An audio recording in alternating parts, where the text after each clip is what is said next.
Hello, I'm Simon Tofield, and this is the Simon's Cat story.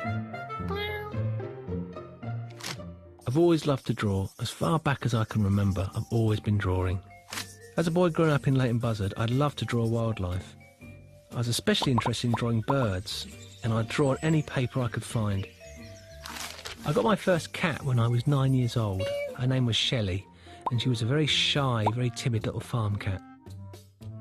As I got older, I kept on drawing and drawing. Still, wildlife was my favourite subject. But I also started to get interested in doing animation around about that time too.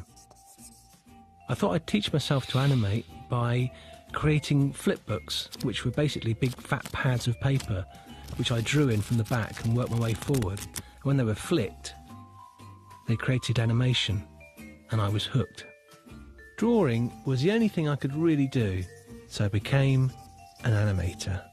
Back then, we used to sit at old wooden light boxes, drawing on animation paper. I worked like this as a commercial animator for about 13 years, mostly doing adverts for TV. I thought I'd better have a go at making digital animation. I needed to teach myself this new way of animating. I was still drawing hundreds of pictures, but drawing them onto the Wacom tablet, straight into the computer. So I made my short film about my own cat Hugh, trying to get my attention in the morning to be fed.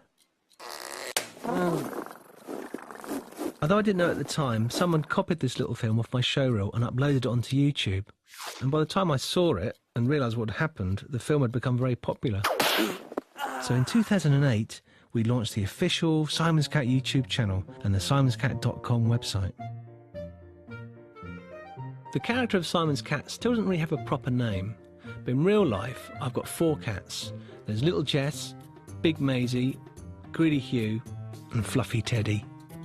And so between all 4 of them, they give me loads of ideas and stories for Simon's Cat.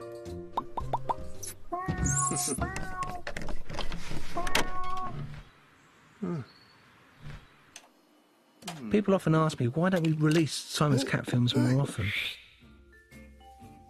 The truth is, it takes about 2 to 3 months to make a Simon's Cat film. I first work on the story idea, and then it takes most of that time to get the animation done. I've got a small team of very talented animators helping me now. I direct the episodes and we work together to create the films. Although we're working on computers, Simon's Cat is all hand-drawn animation. It's made frame by frame, and it just takes a long time to make each episode. I'm still drawing all the time, filling up sketchbooks with ideas for stories and gags. I feel really lucky to be doing what I love. And it's fantastic to know that there's an audience out there waiting to see what Simon's Cat gets up to next.